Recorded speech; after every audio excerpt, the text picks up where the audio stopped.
A shooting in Norman this morning. COVID-19 numbers continue to rise, and thousands of Americans continue to file for unemployment. This is OU Nightly.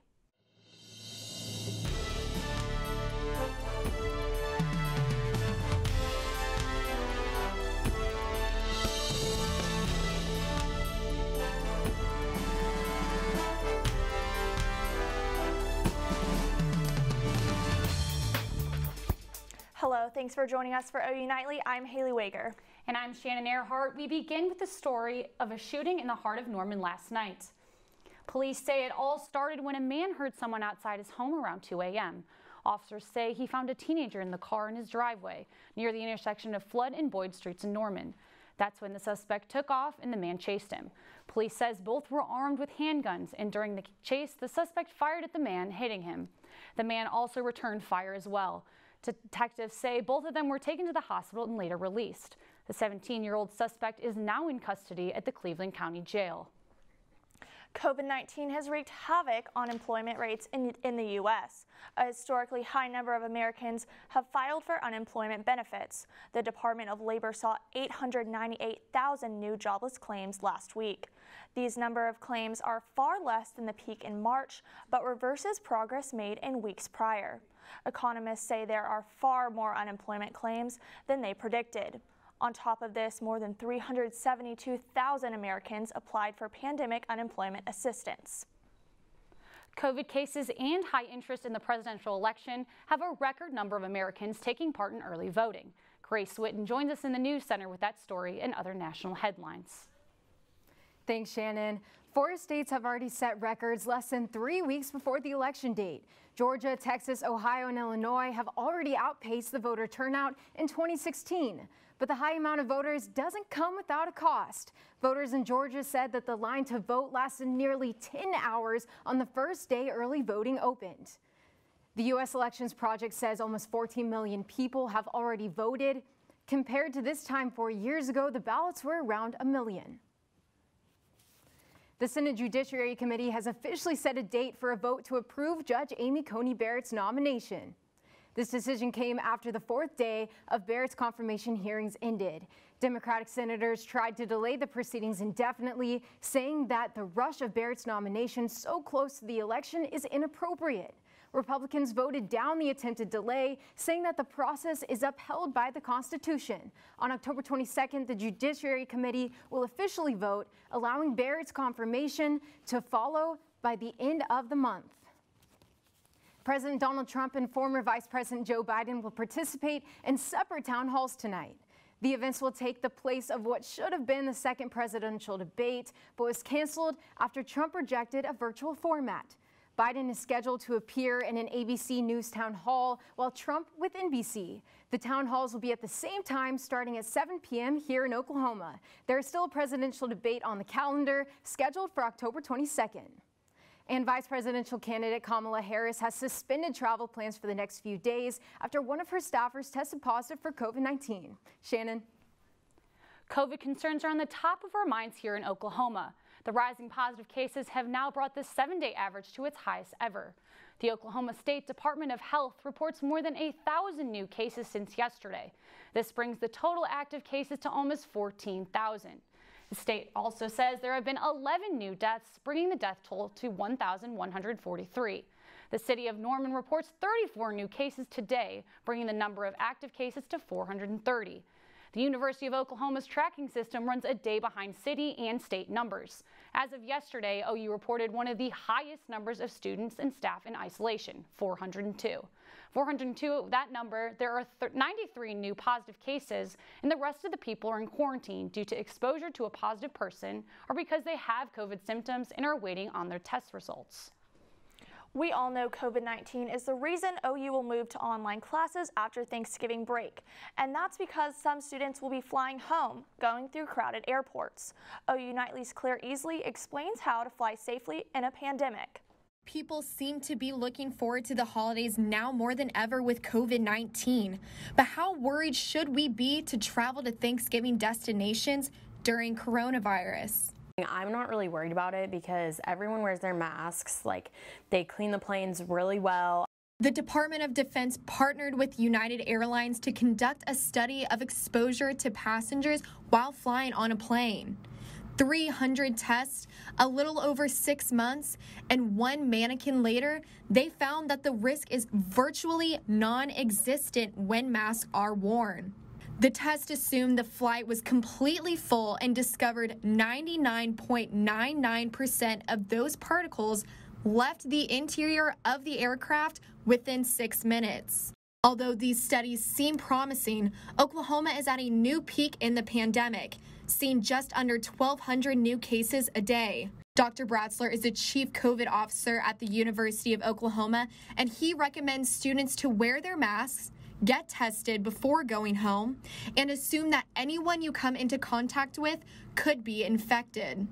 So potentially I could infect them, and I know if I go home, I probably won't get very close to my grandparents or anything like that. No doubt that the holidays will look different this year, but staying safe and following CDC guidelines can help to keep us all safe.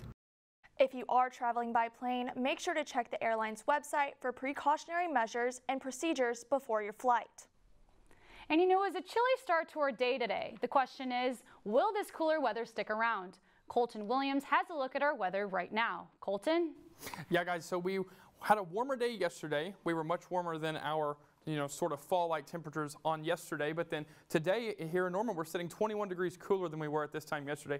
Check out Guyman, 35 degrees cooler, Woodward 32. All across the state today after that cold front pushed through last night. You notice the winds are out of the north this evening, and our temperatures are much lower than they were at this time yesterday. So once again, our winds out of the north gusting pretty high here. 22, that's a little bit lower than it was earlier today. You probably noticed a windy morning this morning, 28 miles per hour in Lawton, but all across the state, winds gusting out of the north, upper 15 to 20 to 25 miles per hour. So wind gusts out of the north this afternoon. As you go throughout the evening, this evening, 58 degrees, 8 p.m. The cloud cover going to clear out as we head towards midnight. Winds will lay down once again.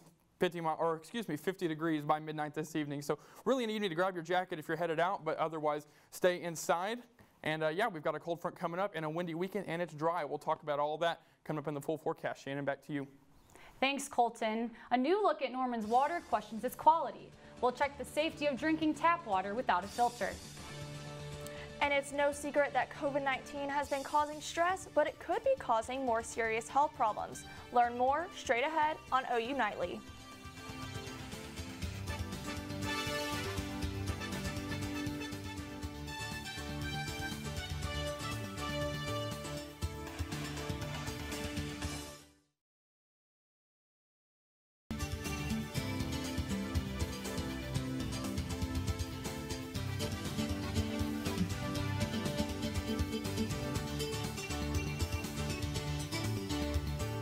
Masked knee, shingles, and now cracked teeth.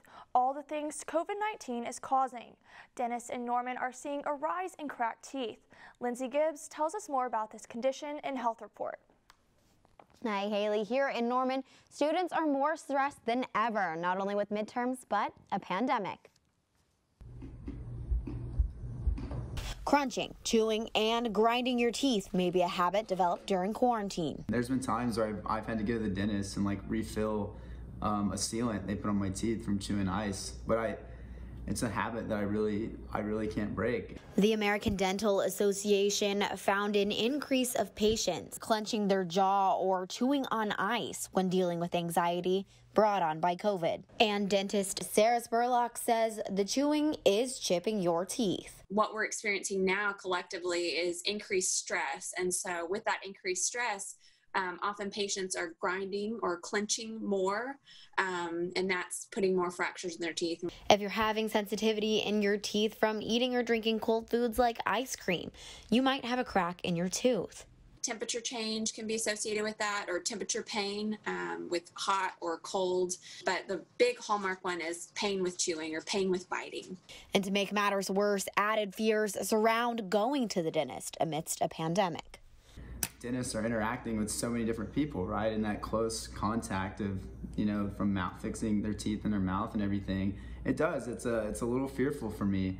The good news is you can prevent cracks in your teeth. Really just creating an awareness of what you're doing with your mouth while you're you know, driving. A lot of times people are clenched while driving. If your teeth are clenched together, you should take a deep breath, drop your shoulders, and just relax. Shannon, Haley, if you're a teeth grinder like me, doctors recommend wearing a mouth guard while you sleep. Thanks, Lindsey. One of our OU Nightly reporters checked in on Norman's water quality. We'll have the story when we come back. And Colton has another look at our forecast. Yeah, guys, it's dry outside. It's cool. Winds out of the north this afternoon. We'll be talking about our next cold front coming up in the full forecast.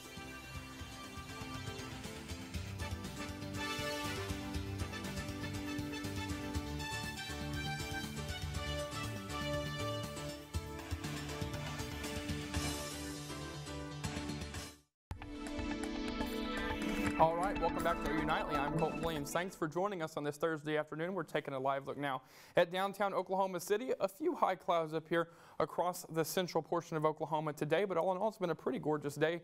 We've had lighter temperatures, cooler temperatures today, and some heavier winds, but right now sitting at 69 degrees.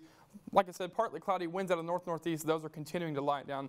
32 degrees at Dew Point right now. We're pretty dry sitting outside today. Lows tonight statewide, though, 41 here in Norman. That is pretty cool for this time of the year. Don't trust our average of 10 degrees. That's not our normal low temperature, but sitting at 42 in Lawton, 39 in Oak City.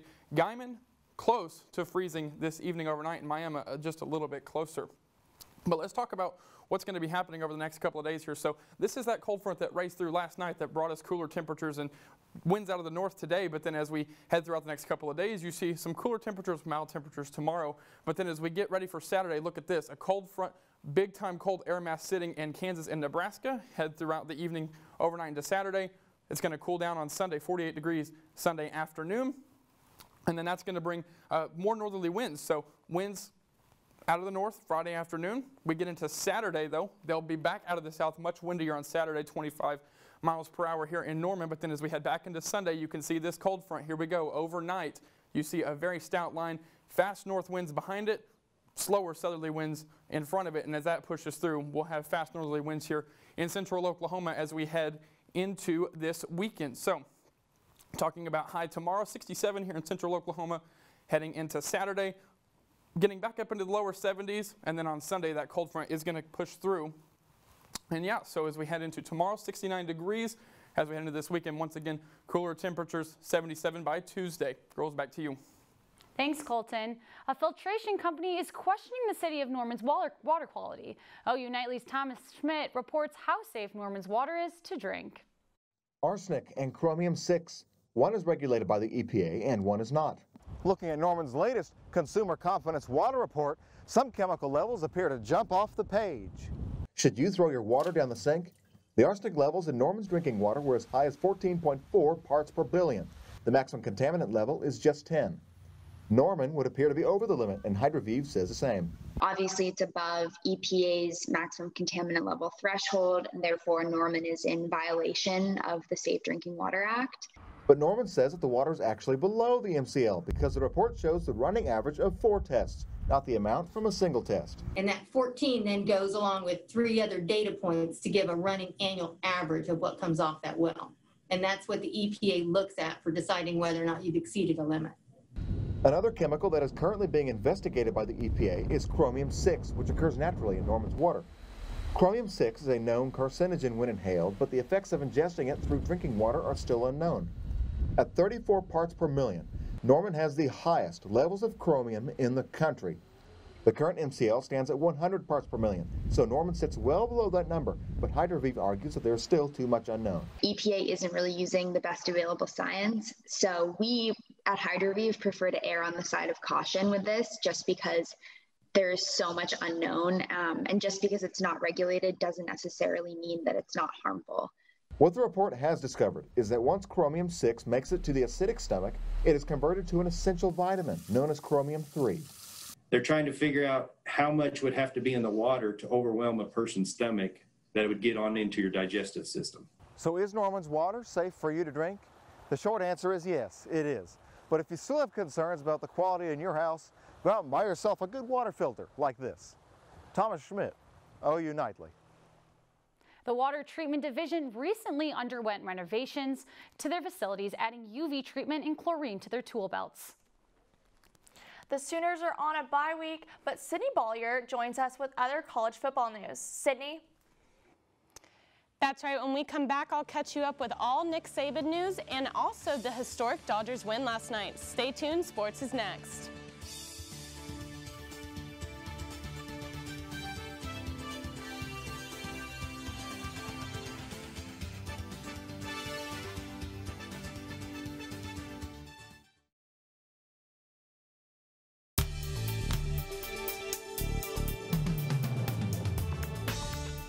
Welcome back to OU Nightly. I'm Sydney Baulier, and it's time for sports. Sooner football has a bye this week before they gear up to face TCU next Saturday. OU Nightly's Will Blessing has more with what they had to say. Will? That's right, Sydney. The Sooners do have a bye this weekend before playing TCU next week, and Coach Lincoln Riley is using it to focus on his younger team. No, I mean, yeah, it's kind of two things. You're excited about some of the guys that are stepping up, like Drake has, and I think Theo Weiss obviously took some steps. Marvin's came in and done a really nice job this year. So there's some guys that have stepped up and take advantage of those opportunities. And then obviously, whenever the time is, we'll be excited to get back, several of those missing pieces that aren't available for us right now. Meanwhile, Coach Alex Wrench is also using the bye week to focus on a younger player. Redshirt freshman cornerback Woody Washington. Just wait till he gets good. I mean, that would be my thing. But was impressed with him the other day, and he continues to work hard. While these young players have already made some plays for the Sooners, we'll have to wait and see how they perform against TCU next Saturday. Will Blessing, OU Nightly.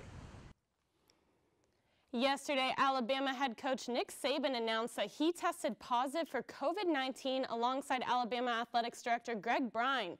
He is monitoring football practices remotely as the number 2 Crimson Tide prepare to take on the number 3 Georgia Bulldogs on Saturday.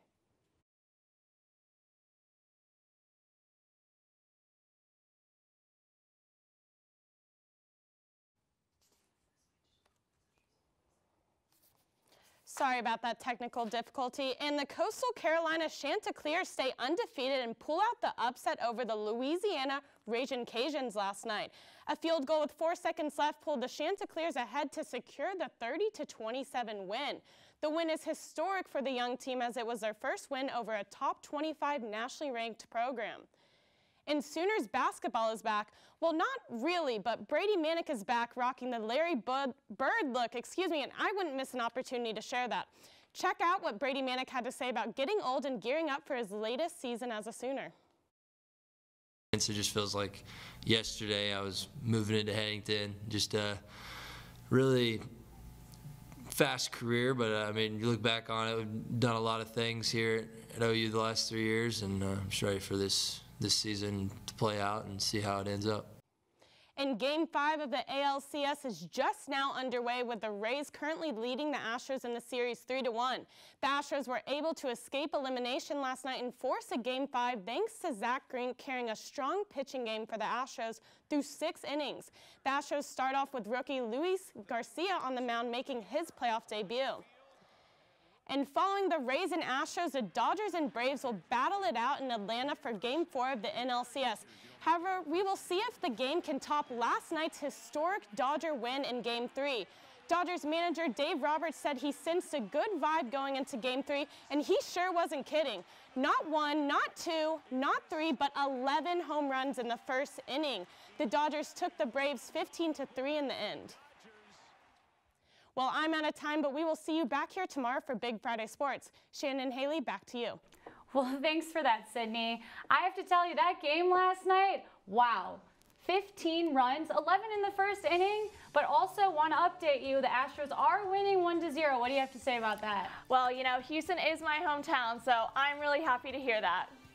Well, moving on. Now that Halloween is my favorite holiday, I don't know if you guys knew that, but I found someone who I think likes it better than I do. Oh, I'd say that for sure. One New York man is showing his love for the holiday in a unique way.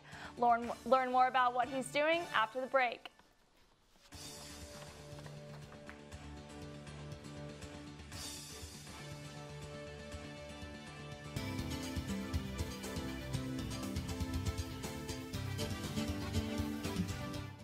I'm Roddy at the OU Nightly Update Desk. Time is running out for those who haven't completed the 2020 census. The count ends today. If you haven't responded, you can still do so by visiting 2020census.gov or calling in. Be sure to like and follow us on OU Nightly on Facebook, and if you have a suggestion for a news story, let us know. That's it for now. Back to you in the studio. A retired toy engineer in New York decided to put his skills to work this holiday season. David Mumon built a giant animatronic spider that climbs down his roof onto a homemade web. He started creating his Halloween masterpiece in May, and videos of the giant creature have gone viral. Mumon says he knew Halloween would be different this year, and this was definitely the perfect time for his creation. And I've really enjoyed the cool weather today. Colton, what do you got for us? Yeah, guys, it's no secret that it's dry out there. We've been 22 days in Oklahoma City, 33 days in Norman without a tenth of an inch of rain. So western Oklahoma severely in a drought. We're just in the slight category here in central Oklahoma, but as you see, just a very small chance of rain. But other than that, it's dry on the 7 days. So looks like we'll have to wait for that next round of rain. Girls, back to you. Thanks, Colton. And thanks for watching OU Nightly, brought to you by the Gaylor College of Journalism and Mass Communications on the campus of the University of Oklahoma. Be sure to tune in every weekday live at 4:30. Have a good evening. Good night.